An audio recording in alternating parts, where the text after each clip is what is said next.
Bonjour chers Congolais du monde entier, nous sommes là en République démocratique du Congo, partout vous nous suivez, partout vous nous captez. En tout cas, ne zappez pas rester branchés, ce qu'on côté, au aimer, au partager, car pour la bonne continuité de nos services.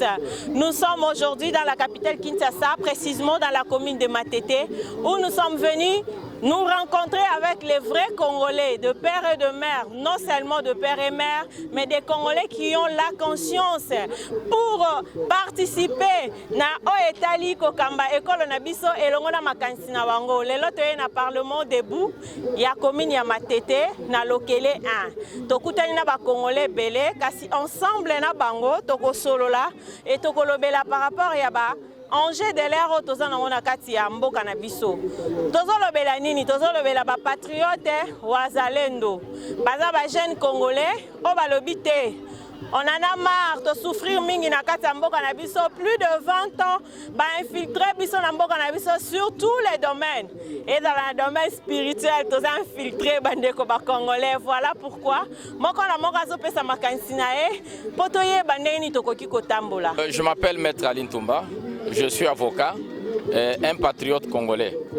Je suis aussi un Ouazalendo parce qu'en étant congolais, je suis un Ouazalendo. Je partage le même avis avec les Ouazalendo.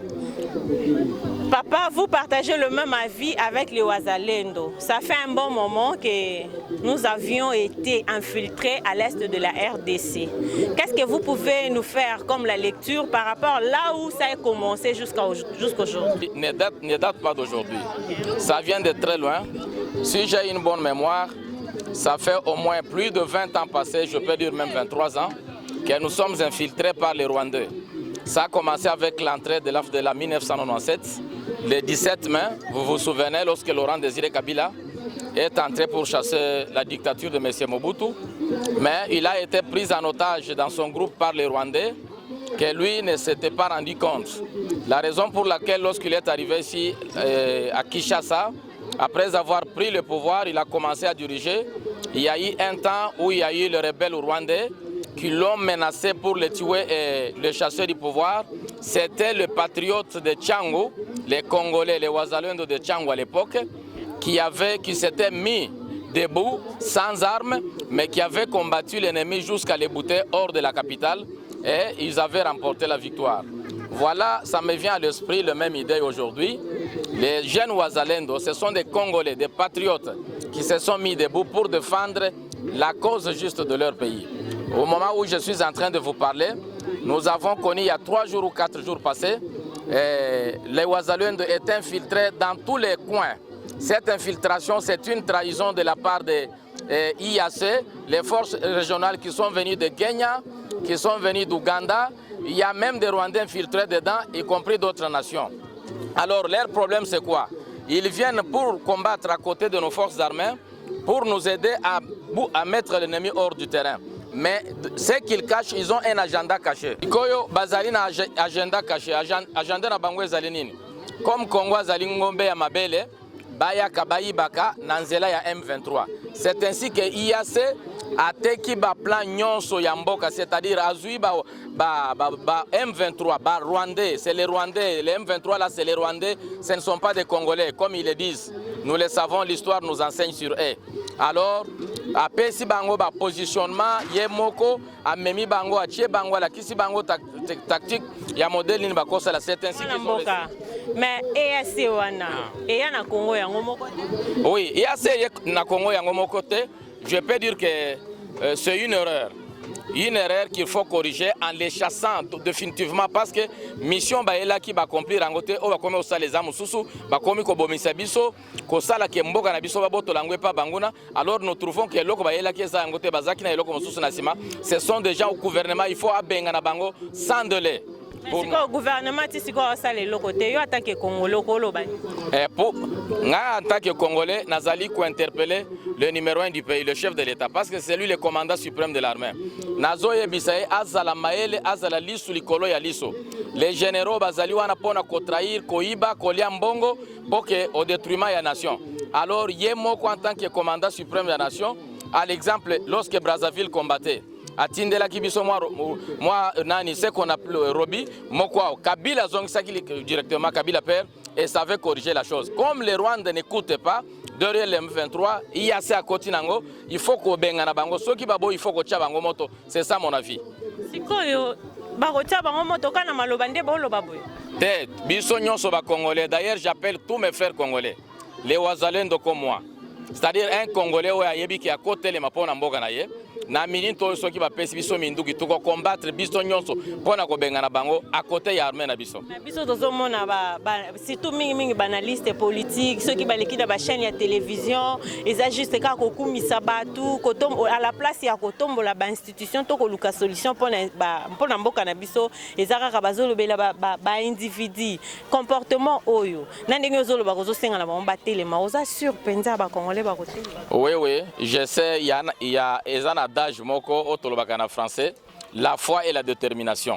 Moto soki lelo azali na kondima ki asala likambo moko o ezali cause juste pour na ko défendre mboka na ye, quelle que soit la condition ezali à côté les mapé il y a no komonana. Et je suis sûr que les Congolais, les Wazalendo comme moi, bazali prêts à côté les mains, comme nos frères Wazalendo de l'Est, Telemi, et ils ont montré de quoi ils sont capables, malgré trahison il y a 3 jours. Mais par tous les moyens, nous allons bouter l'ennemi hors du pays. C'est pour cela que j'interpelle d'abord le numéro 1, parce que je sais que la plupart, il y a couche, il y a armée, ils infiltrés. Depuis 23 ans, je vous informe les Congolais. Ils sont là pour bouffer et manger, parler au nom de ceci, de cela, et ce sont des partis alimentaires. Leur problème est même s'il y a des morts. Mais nous-mêmes, nous devons défendre la cause de notre pays. Comme nous voyons Israël aujourd'hui, Hamas a attaqué les terroristes na Hezbollah et Israël a corrigé Bango, vous les considérer partout. Tozana bibundeli oyo mokata moko na Afrika et côté na bisote soki to telemi to bengana munguna. Voilà un peu mon avis là-dessus. OK, soki batelemi bako bengana munguna mwana mboka ozolo ba bien kasi tozana moins inquiétude moko par rapport à toutes les femmes congolaises. Si les autres ont une conscience ya basi ya Congo na ba comprendre te so tuni ba mutu nga linga politique te par rapport à attitude oyo koki kolobani parce que ba wazalendo na basi bazana ka. Ouais. Oyo siko na zolo bela ba mama. Moi signonso balobaka la femme c'est une colonne vertébrale d'une nation. Moi si soki alati la mana ya telemi na kati ya ndako okomona même makambo papa ekobonga. C'est-à-dire ba mama pe tozomona kuna ba mama mususu ba wazalendo ba telemi ba jeune lokola ba jeune mama bazobunda bazui arme bandimi kokufwa pona ko défendre mboko. C'est-à-dire nyazo interpeller au mwasho azolo ba o politique etalinga ite na linga politique te soki o lingi politique te politique ko s'occuper na yo à tous les niveaux un jour. C'est-à-dire place nyonso congolais azali aiba ki azali politicien azali wazalendo à côté les mapona ko défendre mboka na yo. Voilà un peu ma réponse ça. OK, merci beaucoup. Papa, vous avez liloba ya suka ou ko pesa na bayenyo so bazotala yo. OK, liloba ya suka ezali une détermination. C'est-à-dire to tele mabiso nyonso pona likambo oyo ya M23 ya IAC ya Monisco bato oyo bazali banguna ya ba congolais balingi biso te balingi mboka te to benga na bango balungwa na mboka na biso. De toutes les façons, moi je prédis qu'à la fin de cette année bazala na mboka te balungwa to tika la biso moko to combattre wana omona to kolonga. OK, to combattre wana okomona to kolonga. Papa otali caméra na biso o se présenter.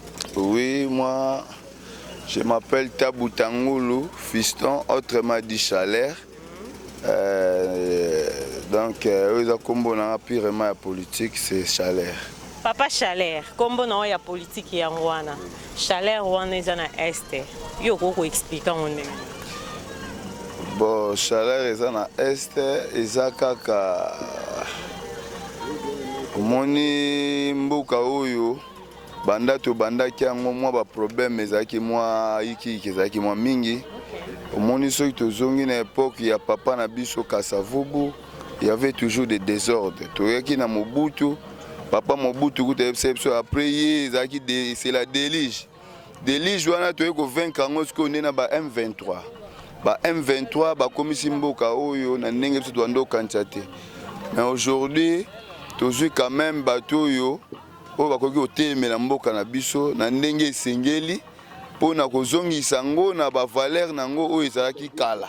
Mwana mboka Oui. balobi bakinois ils s'en fout chaque pokwa baza na babar bazomela na bango en tout cas makambo ezoleka na est ya république etalaka bango. Non, bamikosi mpo bakinois yango me biso mpe toza bakinois ti me ndeni tozosan charge na makambo ya mboka biso mpe toza bakinois toza donc ngai naza wazalendo tel que je suis ici je suis wazalendo parce que ce sont des gens qui sont mis debout mpona koluka intérêt général ya mboka oyo c'est pas eza eloko ya moke te na kati ya bawazalendo wana okomona tous les tribus baza wana okomona ya de bakongo ya de bangala ya de tout batelemi kaka mpona kobundela mboka tolongwa na bamakambo ya bakinois bakatange banani biso nyonso tozala bakongolais omoni so biso nyonso toza bakongolais toyeba kodefendre mboka na biso mpo tokozala kaka na tribu moko Congo mais soki tokomi yo bango boye epesa mpasi biso nde toza boye toza derrière chef de l'état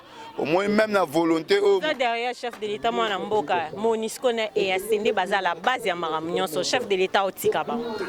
Non, chef de l'état totika bango te chef de l'état tozwela bango deya baprécaution tomonaki lors ntango président akendaki kotika candidature na ye alakisaki biso quand même mpe banani baosoutenir biso bato wana ba IAC baza bato oyo osi baya kala déjà soki kolingi kolongola bango fo sagesse na intelligence ejouer chef de l'état aza motu oyo azokamba nation akozala na badécision épidermique te akozala na badécision oyo ezali mpena balambi yango bien mpo monaka chaque vendredi conseil des ministres ekotaka na conseil des ministres ekotaka baministre wana baza bareprésente ya peuple soki place mosusu mpe président alobi likambo moi échoc des idées